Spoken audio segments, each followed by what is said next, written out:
My neighbor blocked my driveway with his car and refused to move it, sneering. "I'll move it when I feel like it."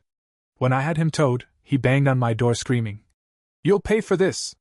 At the HOA meeting, I pulled out my phone and said, "Then let's talk about the fines you'll be paying instead." I live in Scottsdale, Arizona, in a quiet neighborhood. Nothing fancy, just a nice suburban community where most people follow the rules. We have an HOA, and while some might find that annoying, it helps keep things in order. Most of my neighbors are great. We wave when we see each other, exchange small talk, and keep to ourselves. Then there's Greg. Greg is the kind of guy who thinks rules don't apply to him. He lets his dog roam the streets off-leash, ignores trash pickup schedules, and blasts music at all hours. He's the guy who parks across multiple spots at the grocery store, the guy who cuts in line at Starbucks and acts like it's his God-given right. But for the most part, he was just an annoyance. That changed when he started parking in my driveway. I got home from work, turned into my street, and saw a car parked in my driveway. A gray Mercedes. At first, I thought maybe a friend had stopped by, but no. I didn't recognize it. I parked in the street, got out, and walked up to my neighbor's house. Greg answered the door, beer in hand. "Hey, Greg," I said. "Is that your car in my driveway?" He took a sip of his drink and smirked. "Yeah." There was a long pause. "Okay. Can you move it?" Greg leaned against the doorframe like he had all the time in the world. "I'll move it when I feel like it." I blinked, thinking maybe I misheard him. "What?" I said. He repeated, slower this time. "I'll move it when I feel like it." Then he shut the door in my face. I stood there for a second, processing what had just happened. I wasn't sure if he was drunk, messing with me, or just being an ass for no reason. I knocked again. This time, he didn't answer. I could hear his TV. He was in there. He just wasn't going to move his car. I waited. I ate dinner. I checked again. Still there. At around 9 p.m., I knocked on his door one more time. No answer. By midnight, I gave up and parked on the street. The next morning, I woke up, looked out the window, and saw Greg's car was gone. He had moved it, just in time for his convenience, not mine. I should have known this wasn't the last time. A few days later, I got home from work and saw his car in my driveway again. This time, I wasn't going to play nice. I walked over and knocked. Louder this time. Greg answered, looking annoyed. "Move your car," I said. Greg smiled like I was being ridiculous. "Relax, man. I'll move it later." "Move it now." He took a long sip of his beer. "What's the rush?" I stepped closer. "Greg, if your car is still in my driveway in 5 minutes, I'm calling a tow truck." He laughed. "You wouldn't," he said. I closed the door in his face. I sat down, pulled up my phone, and called a towing company. "Yeah, hi. Someone's parked in my driveway and refuses to move. Can you send someone?" They could. About 30 minutes later, the tow truck pulled up. Greg's car? Gone. I was back inside when I heard banging on my door. "Open up!" Greg shouted. "Where the hell is my car?" I opened the door slowly. "Oh, you mean the car you left in my driveway?" "Yeah, that car." I shrugged. "I had it towed." Greg's face turned red. "You're gonna pay for this." I smiled and pulled out my phone. "Actually, Greg, I think you're the one who's gonna be paying." And that's when I hit play on a video. A video of Greg, from 2 nights before, smirking at me and saying, "I'll move it when I feel like it." Greg went dead silent. I looked at him and said, "You know, the HOA is having a meeting this week. I'd love to bring this up." Greg stormed off. But this was just getting started. After that night, I thought Greg had learned his lesson. I was wrong. The next morning, I left for work, and everything seemed normal. My driveway was empty, my car was right where it belonged, and Greg's Mercedes was parked in his own driveway for once. I figured that was the end of it. Then I came home and saw Greg's car parked in my driveway again. At first, I thought maybe I was seeing things. Maybe someone else parked there. Maybe a friend stopped by. But no. Same car. Same license plate. Same smug disregard for common sense. Greg was messing with me. I wasn't even surprised this time. Just furious. I went straight to Greg's house and knocked hard. No answer. I knocked again. Nothing. That's when I saw something on my front porch. A brick. Just a single brick sitting there like it had been placed on purpose. Underneath it? A piece of paper.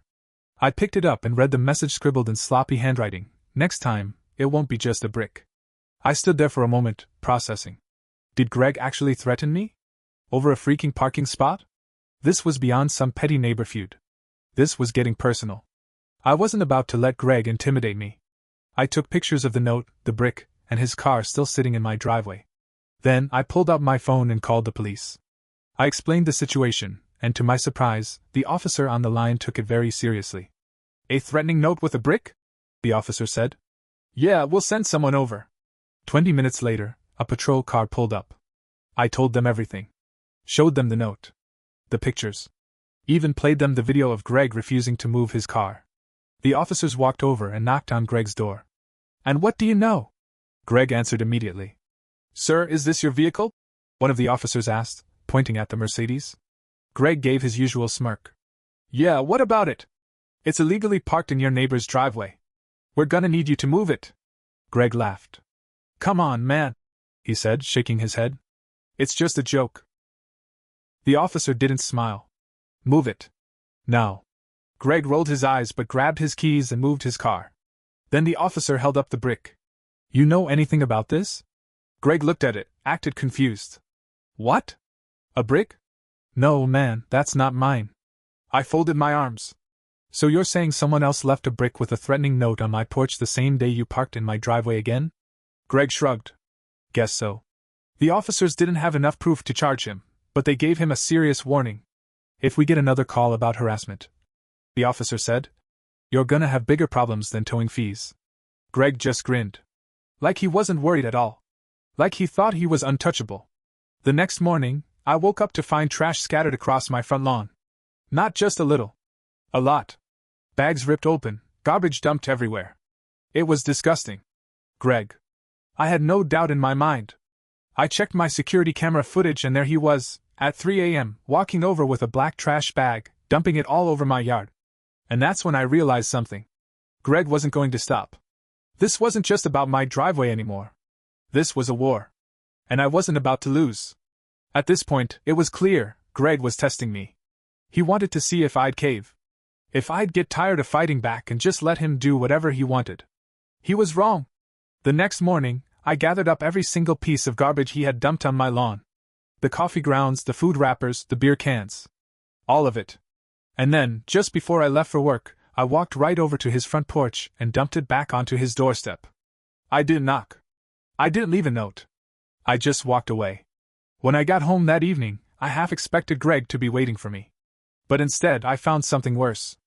I checked my security camera footage from the day, just to be safe. And what I saw? Greg trying to slash my tires. It was around noon, right after I had left for work. Greg had walked out of his house, looked around to make sure no one was watching, and then crept over to my car with something in his hand. A knife. Luckily for me, the guy was an idiot. Instead of puncturing my tires, he must have hit them at the wrong angle, because he bounced back like he wasn't expecting the resistance. He even dropped the knife, looked around in a panic, then grabbed it, and ran back inside. I rewound the footage twice just to be sure. Greg, my neighbor, tried to destroy my property. This wasn't just some petty argument anymore. This was a crime. I didn't hesitate. I called the non-emergency police line and explained everything. Within 30 minutes, a patrol car showed up.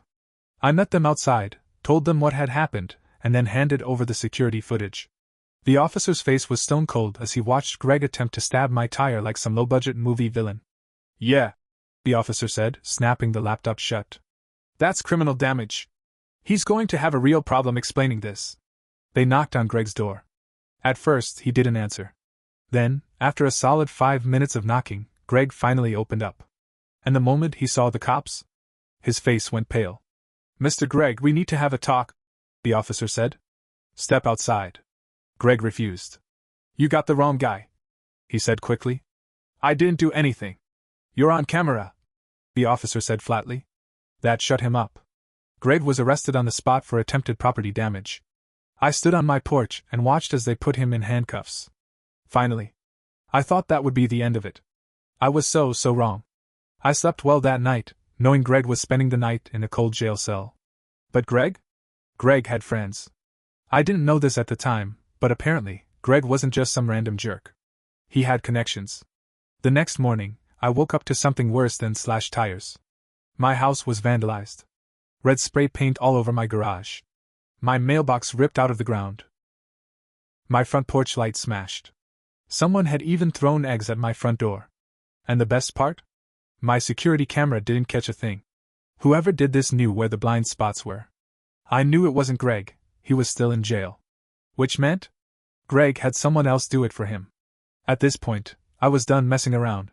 Greg thought he could play dirty. He thought he could get away with it just because he had a couple of low-life friends willing to do his dirty work. But here's the thing about HOA neighborhoods, they have rules. And I knew exactly how to use them. So I did. And Greg never saw it coming. Greg had pushed me too far. His stupid feud over a parking spot had turned into harassment, vandalism, and even attempted property damage. And now, even with him in jail, I was still dealing with his nonsense. So I did the one thing Greg never expected. I used the HOA against him. Most people hate their homeowners association. Too many rules, too many fees, too much control. But right now, the HOA was my secret weapon. I spent the entire morning gathering evidence. The security footage of Greg trying to slash my tires. Screenshots of the vandalism. Videos of Greg refusing to move his car. Then I dug into Greg's HOA violations. Unleashed dog fines, overdue. Noise complaints, multiple. Illegal street parking tickets, ignored. Greg had been racking up thousands of dollars in fines and never paid a cent. So, I made a few calls. First, to the HOA president, Mrs. Franklin. Then, to the city code enforcement office. By the end of the day, I had a meeting scheduled. And Greg? He had no idea. 3 days later, Greg was released from jail. I saw him pulling into his driveway, acting like nothing had happened. He didn't even look at my house. I thought, good. Stay quiet. Stay gone. But then, that evening? I caught him watching me. Standing in his yard, beer in hand, just staring at my house. I knew what he was thinking. Round 2. Except he didn't know that round 2 was already over. And he had lost. The HOA meeting that weekend was packed. More people than I had ever seen showed up. Because of Greg. People knew about his stunts, but they didn't know everything. So, when Mrs. Franklin asked if anyone had concerns, I stood up. Yes, I said, pulling out my phone. I'd like to talk about my neighbor, Greg. Greg, who had been slouching in his seat, sat up straight. Then I hit play. First video, Greg refusing to move his car. Smug. Laughing. I'll move it when I feel like it. Murmurs in the crowd. Second video, Greg trying to slash my tires. The room went dead silent. Mrs. Franklin's eyes narrowed. Is this real? It's from my security cameras, I said. And I'm not done. I clicked through photo after photo, vandalism, the brick with the note, the HOA fines he had ignored. Then, I pulled out a thick folder. These are Greg's unpaid violations, I said. Thousands of dollars in fines. HOA rules he's broken. And let's not forget, Greg was just arrested for trying to damage my property. Greg shot up from his chair. This is bullsh***. Mrs. Franklin slammed her gavel down. Sit down. Greg froze. And for the first time since this started, he looked scared. Greg, Mrs. Franklin said, voice cold. You have 2 options. 1, you pay every fine you owe, follow every HOA rule, and stop harassing your neighbors. Greg crossed his arms. And if I don't? 2, we begin the process of forcing you out of this neighborhood. Greg laughed. You can't do that. We can, she said simply. You agreed to the HOA contract when you bought your house. And right now, you're in violation of over a dozen terms. That means we can start foreclosure proceedings. The color drained from Greg's face. Foreclosure? You'll have 30 days to fix everything, she said. If you don't, we will take legal action. For the first time since this all started, Greg looked broken. He didn't argue. He didn't yell. He just sat there silent. And me? I didn't feel bad. Because Greg wasn't a victim. He did this to himself. Over the next few weeks, Greg changed. No more loud music. No more unleashed dog. And most importantly, no more parking in my driveway. But it didn't matter. Because when the deadline hit, Greg was gone. His house? Foreclosed. A month later, a moving truck showed up. And just like that, Greg was out. I won't lie. When I saw his car drive away for the last time, I felt relieved. But I also felt something else. Pity. Because Greg had a chance to be a decent neighbor. A chance to fix things. And instead, he burned every bridge. Now, his house belongs to a quiet, friendly couple. They take care of their lawn. They wave when they see me. And you know what? They park in their own driveway.